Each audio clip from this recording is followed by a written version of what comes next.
Hello friends, how are you? I hope सभी लोग अच्छे होंगे। Myself Shivam Verma. हमारा जो पार्ट चल रहा था various terms related to triangle, तो जो हमारा नेक्स्ट इससे पहले का जो पार्ट था उसमें हम लोग कर चुके हैं, तीन चीज़ें कर चुके हैं। उसमें हमारा सेंट्रोइड था, ठीक है ना। कोऑर्डिनेट्स ऑफ ऑर्थो सेंटर थे and coordinates of circum centre, उसको बेकायदा हमने प्रूविंग की थी। तो मैं चाहूँगा उसको एक बार घर पे एक बार खुद से ट्राई करना, ठीक है ना। तो उसके क्या होंगे, कॉन्सेप्ट क्लियर हो जाएंगे आपके, तो ज़्यादा बेटर रहेगा। तो नेक्स्ट पार्ट है हमारा कोऑर्डिनेट्स ऑफ इन सेंटर, इसके बारे में बात करेंगे। तो कोऑर्डिनेट्स ऑफ इन सेंटर क्या होते हैं? देखो, इन सेंटर क्या होता है आपको पता होगा, मैंने करवाया था जब मैंने प्रॉपर्टीज ऑफ ट्रायंगल बताया था, तो वहाँ पे मैंने इन सेंटर बताया था। तो इन सेंटर क्या होता है? The intersection point of angular bisector. Clear? मान लो हमारे पास एक ट्रायंगल है, छोटा सा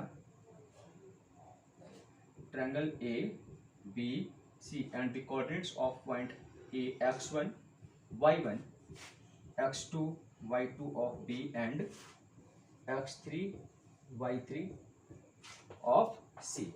ये आपको इतना पता है। क्लियर? देखो, एंगुलर बाइसेक्टर क्या होता है? किसी भी एंगल को दो इक्वल पार्ट में डिवाइड करने वाली लाइन, उसको क्या बोलते हैं? Angular bisector. इसी तरीके से पॉइंट बी से कोई ये हमारा क्या है? Angular bisector. क्लियर? ये अगर मान लो ये 60 है तो 30 में डिवाइड कर दिया। क्लियर? तो उसको हम क्या बोलते हैं? Angular bisector. तो intersection point of angular bisector called as incentre, ठीक है ना। इसके कोऑर्डिनेट्स हमने मान लिए x, y। Clear? Coordinates of in centre हमने मान लिए x, y। तो लिख लेते हैं यहाँ पे। देखो क्या होता है, जो कोऑर्डिनेट्स ऑफ i होते हैं वो होते हैं a x1 plus b x2 plus C x3 divide by a plus B plus C comma a y1 plus b y2 plus c y3 divide by a plus B plus सी। ये होते हैं coordinates, ठीक है ना। इसी की हम proving करने वाले हैं अब। तो कोऑर्डिनेट्स ऑफ इन सेंटर हमने मान ली x, y। क्लियर? अब देखो यहाँ पे कुछ प्रॉपर्टी यूज करने वाले जो क्लास 10th में आप लोगों ने पढ़ी होगी। वो क्या होता है कि मान लो अगर आपके पास एक ट्रायंगल गिवन है, triangle A B C and the corresponding side are A B C. Clear? तो अगर यहाँ पे कोई एंगुलर बाइसेक्टर हम ड्रॉ करते हैं, ये मैंने मान लिया पॉइंट डी। क्लियर? तो ये जो पॉइंट ये B D divide by D C जो रेशियो निकल के आता है वो क्या होता है? Equal to a B divide by A c. मतलब a B divide by A c equal to क्या हो जाता है? B D divide by D c, ठीक है ना। तो a B divide by A c तो आपको पता है कितना है? C divide by b. Clear? मतलब ये जो सी है ये वाली साइड नीचे उतर के आती है और ये वाली साइड यहाँ उतर के आती है। क्लियर? तो ये क्या हो जाता है? उनका रेशियो निकल के आ जाता है। लेंथ नहीं निकलेगी, ये लेंथ नहीं निकल के आएगी, ठीक है ना। ये बी डी और डी सी लेंथ नहीं निकल के आएगी, क्या निकल के आएगा? रेशियो निकल के आएगा आपका। क्लियर? तो वही प्रॉपर्टी हम यहाँ पर यूज करेंगे। तो जरा बताओ, यहाँ पे अगर हम इसको मान ले पॉइंट एम, तो B M divide by C M, ये करस्पॉन्डिंग साइड यहाँ पे लिख लें, ये है सी और ये है B, this total is A. Clear? तो अगर हम निकाले B M divide by C M तो हमारा कितना आएगा? सी डिवाइड बाई बी, यानी कि b M divide by C m कितना निकल के आएगा? B M divide by C M equal to a B divide by A c निकल के आएगा, ठीक है ना। और ए बी हमारा है क्या? सी डिवाइड बाई ए सी कितना है? बी। क्लियर? तो ये हमारा रेशियो निकल के आ जाए। तो अब बताओ, ये अगर रेशियो हमारा सी और बी है तो कोऑर्डिनेट्स ऑफ पॉइंट एम निकाल सकते हैं। तो the coordinates of point M हमारे क्या हो जाएंगे? B X two by section formula B X two plus C X three divide by B plus C comma B Y two plus C Y three divide by B plus C. Clear? Coordinates of M हमारे क्या निकल के आ गए? वो ये लिखे हैं by section formula. अब देखो यहाँ पे अगर हम बात करें लाइन ए आई एम, तो कोऑर्डिनेट्स ऑफ एम हमें पता है। अगर हम ये रेशियो निकाल लें a I divide by I m, ये रेशियो अगर हमारा निकल के आ जाए तो by section formula coordinates of I निकाल सकते हैं। क्लियर? तो अब देखो हम इसी को थोड़ा सॉल्व करेंगे। B M divide by C M equal to हमारा था सी डिवाइड बाई बी, ठीक है ना। मैंने क्या किया? रेसिप्रोकल लिया दोनों तरफ, तो ये हमारा हो जाएगा सी m divide by B M equal to b divide by c, ठीक है ना। दोनों तरफ मैंने 1 को ऐड किया, दोनों तरफ 1 को ऐड किया, तो ये हमारा हो जाएगा सी M plus B M divide by B M equal to this will be B plus C divide by C. Clear. अब देखो C M plus B M, ये हमारा क्या है सी एम, ये है बी एम, दोनों को अगर ऐड करते तो हमें क्या मिलेगा स्मॉल ए, ठीक है ना, length of side B C. So this will be A divide by B M equal to B plus C, B plus C divide by C. Clear. तो यहां से बी एम क्या निकल के आया, बी एम हमारा हो जाएगा ए सी, ये हो जाएगा a C divide by B plus C. Clear. B m क्या निकल के आया, a C divide by B plus c. अब देखो हमें रेशियो चाहिए था किसका, a I divide by I m, a I divide by I m, ये हमें क्या चाहिए था रेशियो। तो ए आई हमारा क्या निकल के आएगा, a I A C divide by, ये रेशियो क्या है सी डिवाइड बाई, और बी एम हमारा आया था ए सी divide by B plus C, ठीक है ना। तो उनका रेशियो क्या आ जाएगा, a C divide by B plus C, ठीक है ना। वही प्रॉपर्टीज है जो मैंने यहाँ पर किया था इन ट्रायंगल ए बी सी, जो B M divide by C M का रेशियो निकाला था किस प्रॉपर्टी से, A B divide by A C से। क्लियर। वही अगर हम देखें in triangle A B M, तो ये फर्दर ये क्या है एंगुलर बाइसेक्टर। क्लियर। तो बी एम की लेंथ हम लोग निकाल लिए, क्या है ए सी divide by B plus C, ठीक है ना, और ये हमारा सी था। तो अब देखो अगर हम इस ट्रायंगल में देखें तो ये जो रेशियो निकल के आएगा a I divide by I m, क्या निकल के आएगा, दिस लेंथ सी और ये लेंथ क्या है ए सी divide by B plus C. Clear. तो ये हमारा आ जाएगा a I divide by I m equal to c divide by, और ये है हमारा a C divide by B plus C. Clear. So I m divide by a I divide by I m, ये क्या हो जाएगा c into b plus C divide by A c, ठीक है ना। सी से सी हमारा कैंसिल हो जाएगा। So a I divide by I m will be B plus C divide by a, ये इतना निकल के आ गया, ठीक है ना। A I divide by I m का रेशियो क्या आया, b plus C divide by a. अब देखो थोड़ा सा काम बचा है, मान लो हमारे पास एक ये लाइन है, क्लियर, दिस पॉइंट ए, यहां पे कहीं है ये आई और कहीं यहां पर है ये पॉइंट एम। क्लियर। ए के कोऑर्डिनेट्स पता है आपको x1 एंड y1, और m के कोऑर्डिनेट्स हम लोग निकाल चुके हैं। ये क्या आए थे हमारे, ये आया था b x2 plus C x3 divide by b plus C and b y2 plus c y3 divide by b plus सी। ये आए थे कोऑर्डिनेट्स ऑफ पॉइंट m। अब देखो रेशियो भी हम लोग निकाल चुके हैं, a I divide by I m हमारा रेशियो क्या आया था b प्लस सी, यानी कि ये हमारा है b plus C and I M is small A. Clear. अब देखो i के कोऑर्डिनेट्स हमने क्या माने थे x, y, x, y। अब कुछ भी नहीं बचा, bisection formula, coordinates of i निकाल सकते हैं बड़े प्यार से।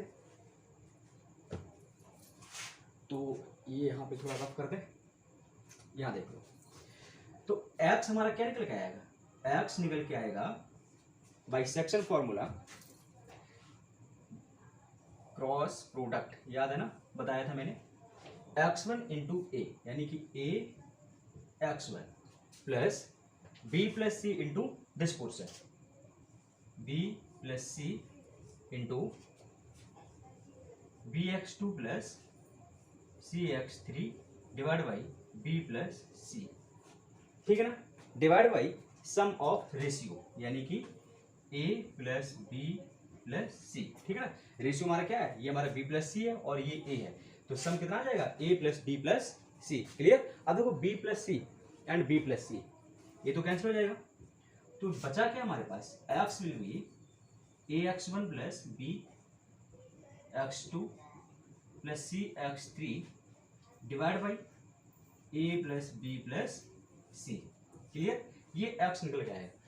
इसी तरीके से अगर हम देखें वाई, तो वाई के लिए Y will be A Y one, देखो यहाँ पे ए वाई वन प्लस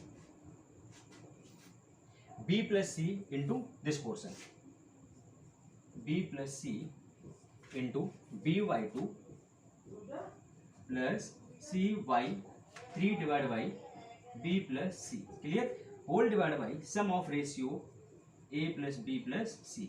ये दो कैंसिल आउट। क्लियर, तो y के कोऑर्डिनेट्स क्या निकल के आएंगे, y will be A Y one plus B Y two plus C Y three whole divide by A plus B plus C. Clear, यही coordinates हम लोगों ने स्टार्टिंग में लिखे थे। तो इस तरीके से हम लोग 4 पार्ट कर चुके हैं। नेक्स्ट पार्ट है हमारा फॉर एक्स सेंटर।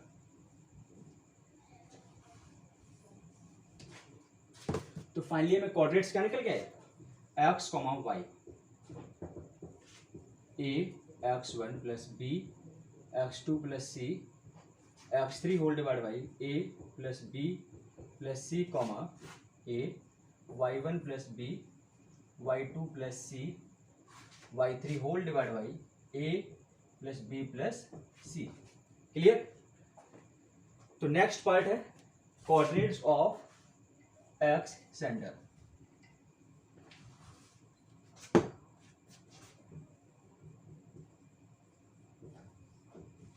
ठीक है ना, तो कोऑर्डिनेट्स ऑफ एक्स सेंटर क्या होता है,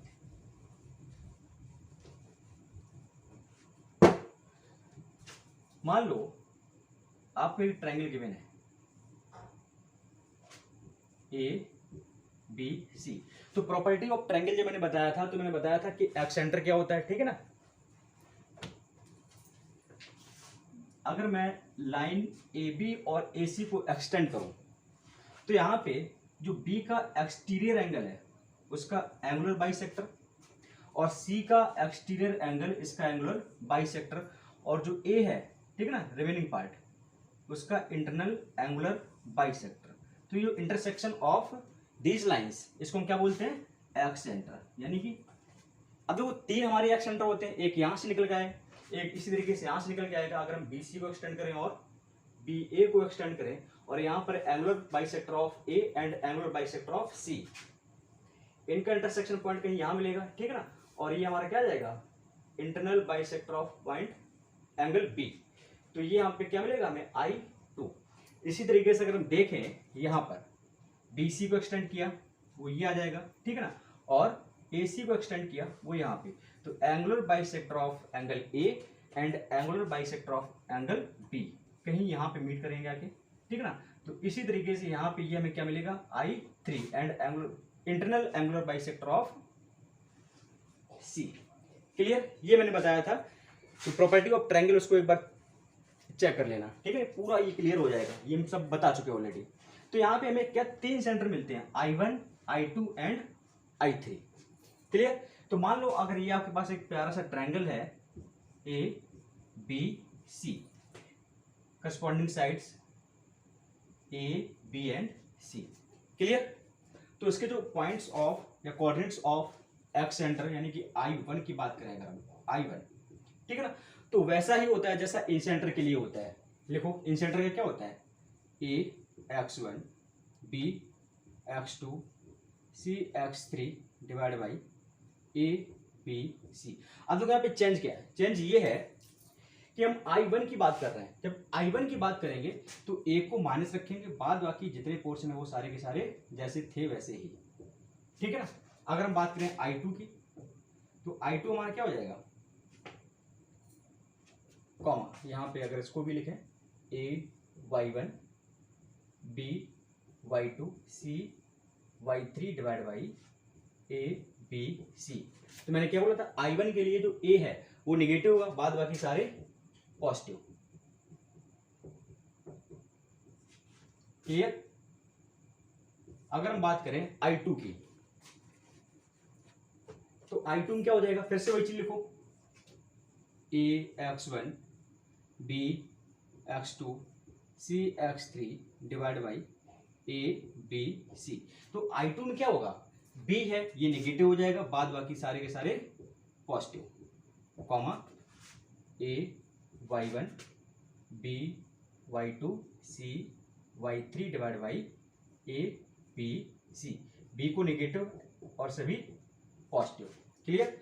और आई ट्रिपल डैश की बात करें तो ये क्या हो जाएगा, फिर से वही चीज, ax1 bx2 cx3 divide by A B C. तो I3 में क्या होगा, c नेगेटिव हो जाएगा, बाद बाकी सारे पॉजिटिव, कॉमा ay1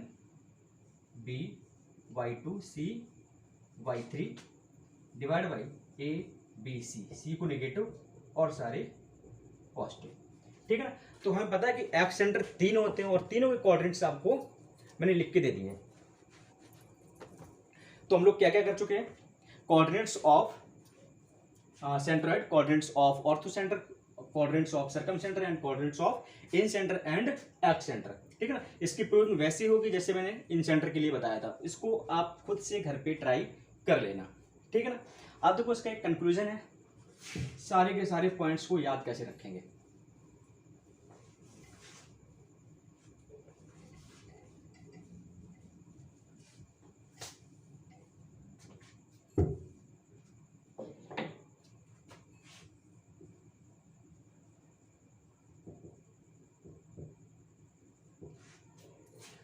तो यहाँ पे हम चाहे सेंट्रॉइड की बात करें, ऑर्थो सेंटर की बात करें, सर्कम सेंटर की बात करें, इन सेंटर या फिर एक्स सेंटर, ठीक है ना। याद रखने का तरीका एक ही है, कोई भी कोऑर्डिनेट्स मैंने मान लिया, यहाँ पे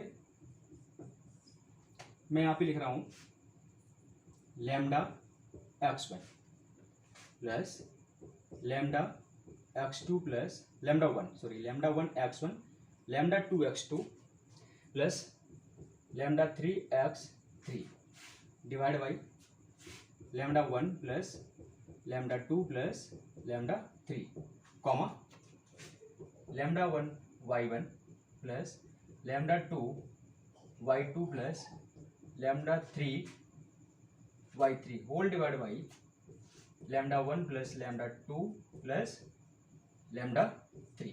ये इतना याद रखो, ठीक है ना। अब देखो लैम्डा क्या होता है, तो जब हम बात करेंगे फर्स्ट पॉइंट फॉर सेंट्रॉइड, जब हम सेंट्रॉइड की बात करेंगे तो हमें पता है कि कोऑर्डिनेट्स ऑफ सेंट्रॉइड क्या होते हैं, x1 plus x2 plus x3 divide by 3 and y1 plus y2 plus y3 divide by 3। तो यहाँ पे lambda 1 equal to lambda 2 equal to lambda 3 equal to 1, clear. जब हम बात करेंगे सेंट्रॉइड की तो लैम्डा 1 लैम्डा 2 लैम्डा 3 की जगह हम क्या रखेंगे 1, तो ये 1 हो जाएगा, x1 1 हुआ, x2 1 हुआ, x3 divide by 1 plus 1 plus 1 कितना हो जाएगा 3। तो वही कोऑर्डिनेट्स निकल के आ जाएंगे। सेकेंड अगर हम बात करें फॉर ऑर्थो सेंटर, ठीक है ना, तो ऑर्थो सेंटर में लैम्डा 1 इक्वल टू हो जाएगा 10 ए, कॉमा लैम्डा 2 हो जाएगा 10 बी, कॉमा लैम्डा 3 हमारा हो जाएगा 10 सी, क्लियर। चेक करो एक बार, ऑर्थो सेंटर क्या हो जाएगा लैम्डा 1 यानी कि 10 A x1 plus lambda 2 is 10 B x2 plus lambda 3 10 C x3 divide by 10 A plus 10 B plus 10 C. यही कोऑर्डिनेट्स हमने लिखवाए थे फॉर ऑर्थो सेंटर, ठीक है ना। अगर हम बात करें थर्ड पॉइंट फॉर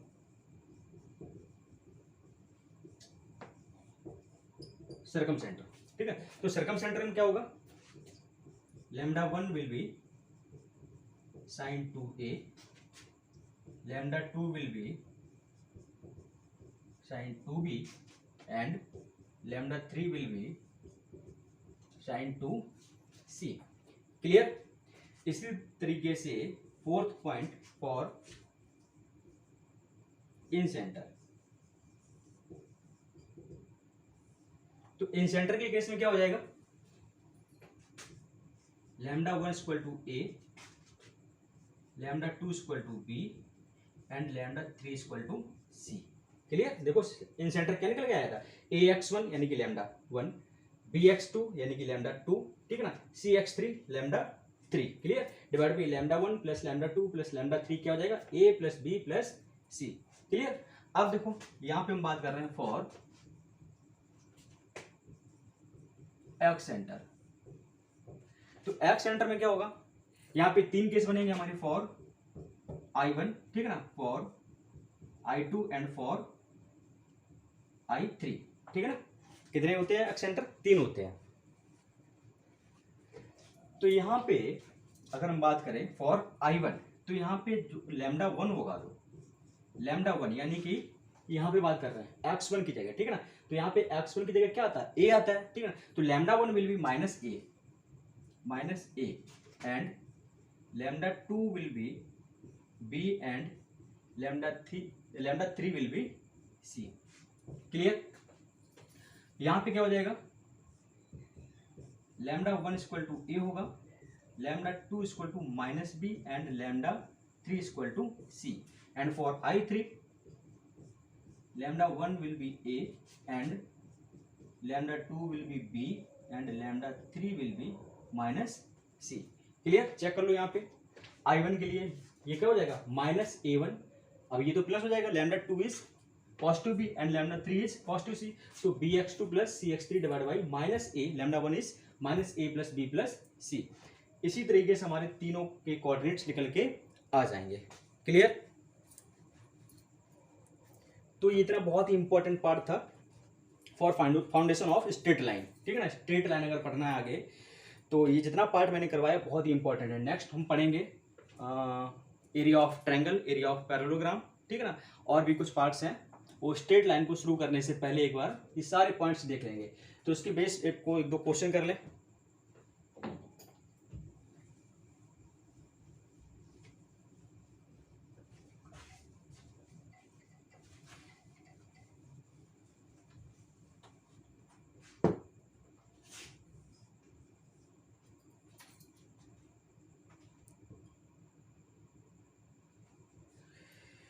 तो क्वेश्चन है आपका, ये बोला if the centroid of the triangle having its vertices, if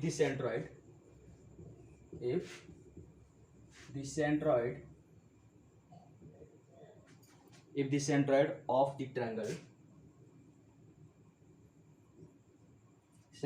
the triangle having its vertices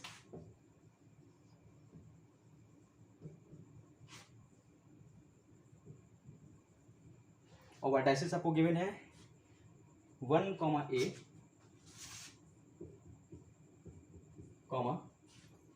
2, B,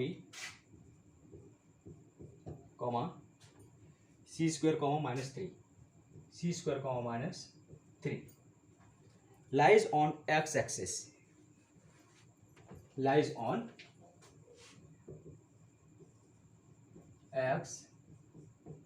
axis, then A part जो इसका सॉल्यूशन है, A equal to 3,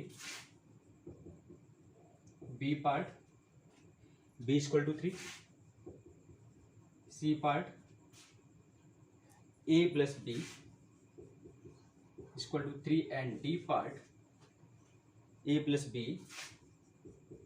equal to -3, ठीक है ना। ये आपको क्वेश्चन गिवन है, इसमें से कौन सा ऑप्शन करेक्ट है। तो एक बात बताओ, centroid of triangle having its vertices, तो एक ट्रायंगल आपको गिवन है, triangle A B and C, ये आपको ट्रायंगल गिवन है, ठीक है ना। और इसके वर्टाइसेस क्या है, 1, A and 2, B and C square -3, C square, -3, ठीक है ना। अब ये बोल रहा है कि इसके जो सेंट्रोइड हैं, ठीक है ना, सेंट्रोइड कहाँ पे लाई कर रहे हैं, सेंट्रोइड एक्स एक्सिस पे लाई कर रहे हैं। तो एक बात हो, एक्स एक्सिस पर वाई कोऑर्डिनेट हमारा क्या होगा, 0। तो इसके जो भी मान लो यहाँ पे सेंट्रोइड है कहीं G, क्लियर, तो G के जो कोऑर्डिनेट्स है वो x, y हमने मान लिया, तो y जो कोऑर्डिनेट्स है ये क्या हो जाएगा, 0, क्लियर। तो if the coordinates of centroid lies on x axis, then y will be zero, Y क्या हो जाएगा, जीरो। क्लियर। अब देखो यहाँ पे इसके कोऑर्डिनेट्स होते क्या है, हमें पता है centroid x1 plus x2 plus x3 divide by 3 and y1 plus y2 plus y3 divide by 3, ठीक है ना। तो यहाँ पे अगर y कोऑर्डिनेट निकालें तो y कोऑर्डिनेट हमारा क्या आ जाएगा, a प्लस b, ठीक है ना, minus 3 divide by 3 equal to, ये क्या हो जाएगा, जीरो, क्योंकि y कोऑर्डिनेट हमारा क्या हो जाएगा, जीरो एट x एक्सिस, ठीक है ना। So a plus B minus 3 equal to zero and a plus बी इक्वल टू 3। देखो कौन सा ऑप्शन राइट है, ऑप्शन सी इज करेक्ट।